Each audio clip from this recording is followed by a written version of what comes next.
She said, "It's just a party, don't be insecure." But it was her ex's birthday, and she kissed him there. I found out, cut contact, and now she's a wreck while I'm doing better than ever. Hey viewers, before we move on to the video, please make sure to subscribe to the channel and hit the like button if you want to see more stories like this. Thanks. I always knew Mallory was more social than me. That was part of what drew me to her in the first place. She could walk into a room full of strangers and have 3 people laughing in under a minute. She had this magnetic energy, charming, confident, and a little chaotic, but she made me feel like I was her center. The calm to her storm, she used to say. We'd been dating for about a year and a half. I'm not the flashy type. I work in IT for a healthcare company, keep a pretty low profile, and prefer small gatherings over loud bars. Mallory, on the other hand, worked in marketing and practically thrived on group chats, memes, weekend parties, and team happy hours. She wasn't reckless, not at first, but she always seemed to need to be the center of attention. I told myself it was just a personality difference. Balance, right? Looking back now, I think I was ignoring all the little signs because I didn't want to admit the truth. She didn't respect me the way I respected her. There were always jokes, playful digs, about how I was too logical or not spontaneous enough. Her friends sometimes piled on, too. One of them once said, "Zach, you give off serious dad energy," and Mallory just laughed and said, "Yeah, but like, hot dad energy." I brushed it off. I thought maybe that's just how people flirted these days. I wasn't exactly Mr. Experience. One name that used to come up a lot, especially early in our relationship, was Nolan. He was a co-worker of hers, apparently an ex from way back. She'd talk about him like a cautionary tale. Nolan was wild, she'd say. So fun, but no future. The kind of guy you date when you don't care if your car ends up in a ditch. I remember asking her once, "So, how serious were you two?" She shrugged. "We dated for like a year, but it was messy. He cheated. I cried. He apologized. I forgave. Repeat. But I'm over that type now. You're the kind of guy I can build with." That last part stuck with me. At the time, it felt like a compliment. Like I was the grown-up choice. But sometimes it felt like I was also the boring choice. The safe one. The guy she settled into after she got tired of the roller coaster. The week everything went down started like any other. I was coming off a brutal sprint at work, so when Friday rolled around, all I wanted to do was stay in, order takeout, and maybe watch a dumb action movie with Mallory. But when I texted her the idea, she said she already had plans. "There's a party," she said. "A bunch of people from work are going. You wouldn't know most of them. Super casual." I offered to come anyway, but she brushed it off. "It's not that kind of thing, babe. Just a chill night. Honestly, it might be boring for you." I'll admit, I felt a little weird about it. Mallory and I usually did stuff together on Fridays. But I didn't want to come off as controlling or clingy, so I let it go. I said, "All right, have fun. Text me when you get home." She sent back a heart emoji. That night, I stayed in like I'd planned. Chinese food, couch, some forgettable movie on in the background. I kept looking at my phone, waiting for her check-in text. Nothing came. By midnight, I sent, "You home safe?" No reply. At 1:37 a.m., I got a simple, "Yep," with no punctuation. I stared at the message for a while. Something felt off, but I told myself not to spiral. Maybe she was tired. Maybe her phone died earlier. She wasn't big on texting when she was out anyway. I forced myself to sleep. The next morning, I got a "good morning" with a coffee emoji. Like nothing happened. No mention of the party, no stories, no photos, nothing. Just normal. I matched her tone and didn't push. I figured if there was something worth knowing, she'd tell me eventually. Turns out, she wouldn't. Someone else did. A couple of days went by. Mallory and I saw each other like usual. She was her bubbly, flirtatious self, kissing me on the cheek when I picked her up, telling me how her manager screwed up the new campaign again, rolling her eyes at everything corporate. Same Mallory as always. I kept waiting for her to bring up the party. Not because I wanted to interrogate her, just because I expected some story. She never passed up a chance to talk about drama, gossip, or who hooked up with who. But this time, nothing. Not a word. That was the first time I realized she wasn't just leaving something out. She was actively hiding it. 3 days after that party, I got a message from someone I honestly didn't expect to hear from. Tessa. We weren't close, but we'd been around each other enough through Mallory that we followed each other on Instagram and exchanged the occasional meme. She was one of Mallory's co-workers. Friendly, sarcastic, always made a point of saying hi to me when we crossed paths. Her message started simple. "Hey, just checking in. Are you and Mallory good?" I blinked at the screen for a second. That was a weird opener. I replied, "Yeah, why?" Her next message came fast. "I just assumed you knew about what happened at Nolan's party. Sorry if I overstepped." I sat up. Nolan's party? His birthday. On Friday. The one Mallory went to. I figured she told you. No, she hadn't. Not once did she say Nolan's name. Not once did she mention it was his birthday. She just said it was a party with work people. My stomach started doing that slow, heavy drop. The kind where your brain hasn't caught up yet, but your body already knows. She said it was just a party. Didn't mention Nolan. Tessa didn't reply right away. Then, crap. Look, I feel weird being the one to say this. Maybe talk to her first. Tessa, please. What happened? There was a long pause. Then she sent another message. There's a video. It's not my business to send it. But I'll tell you this. If I were in your shoes, I'd want to know. That was all she said. No details, no hints. Just that. I stared at our thread for a few minutes, then locked my phone and set it face down on the coffee table. It felt like every part of me just stalled. I didn't text Mallory.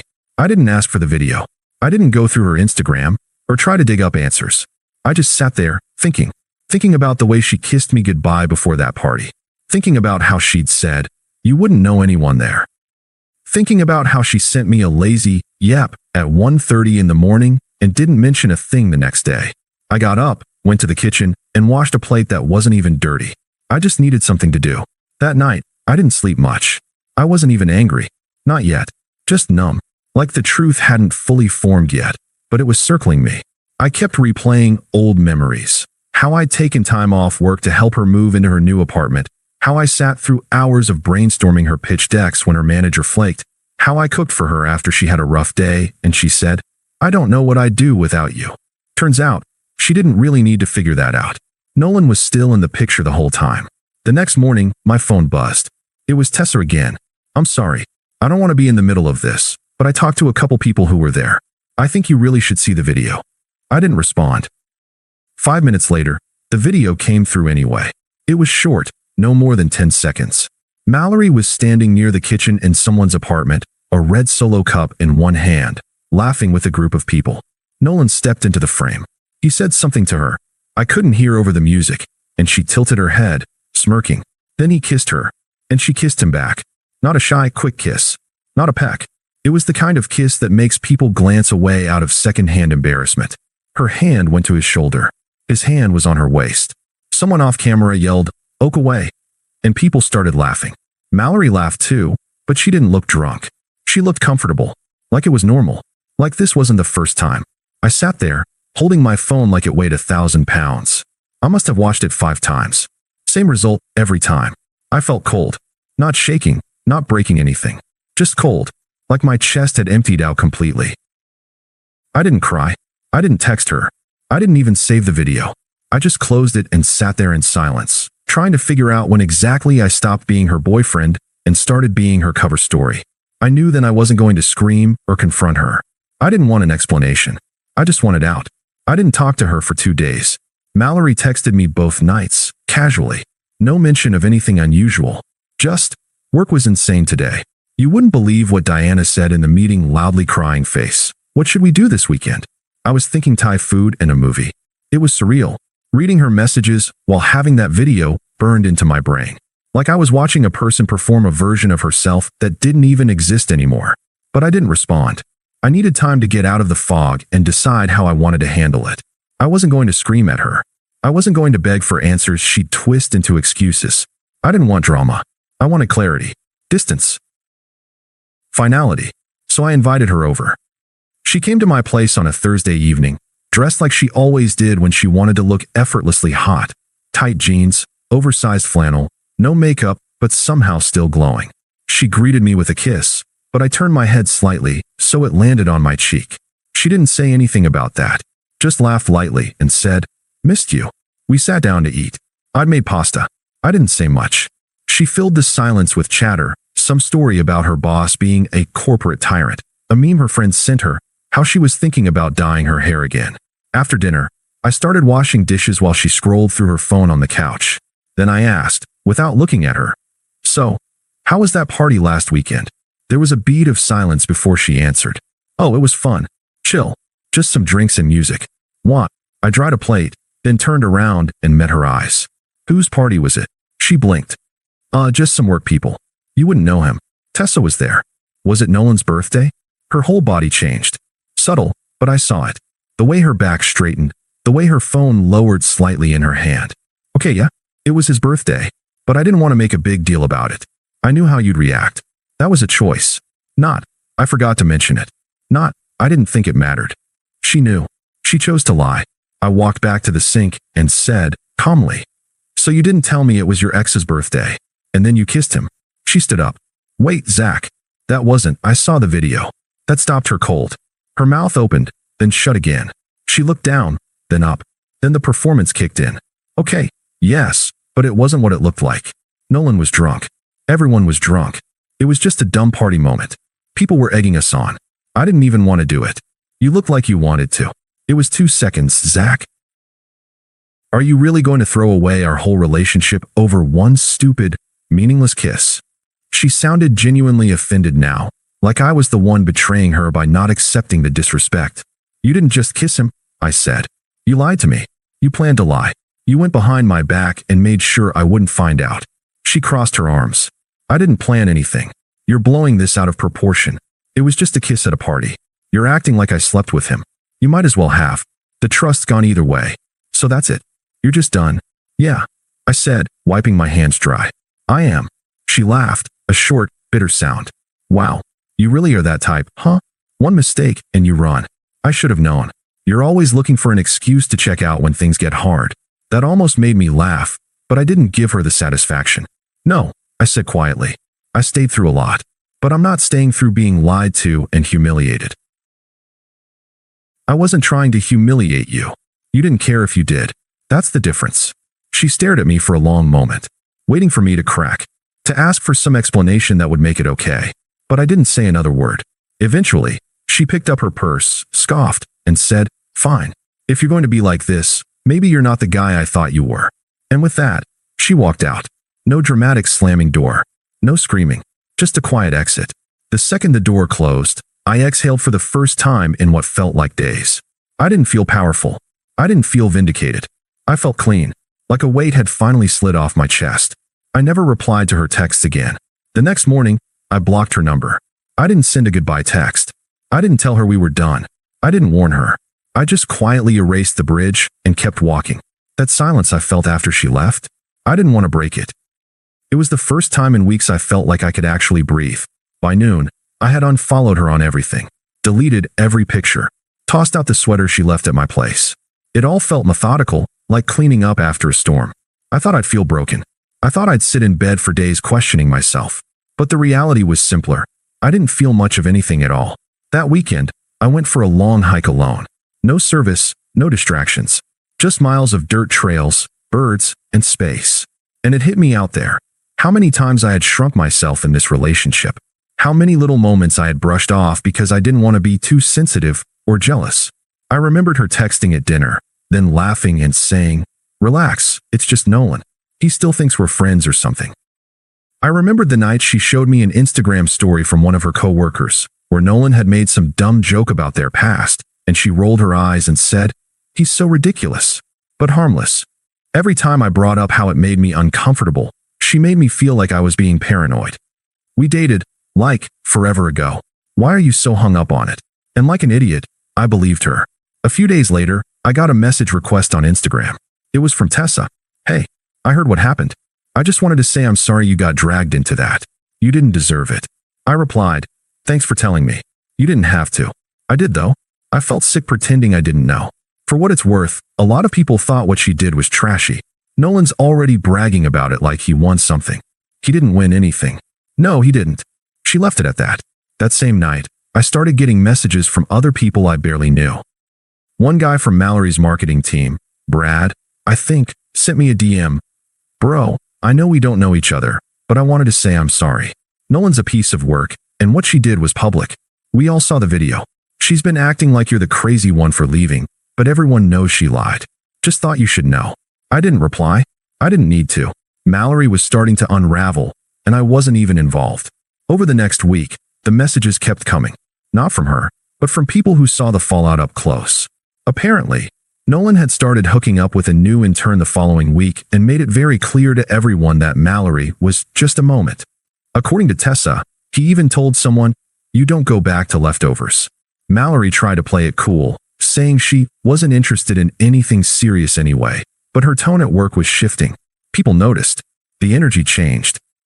She'd snap at coworkers, go silent during meetings, and had one public meltdown in the break room when Nolan ignored her. Tessa texted again. "She's been crying in the office bathroom more days than not.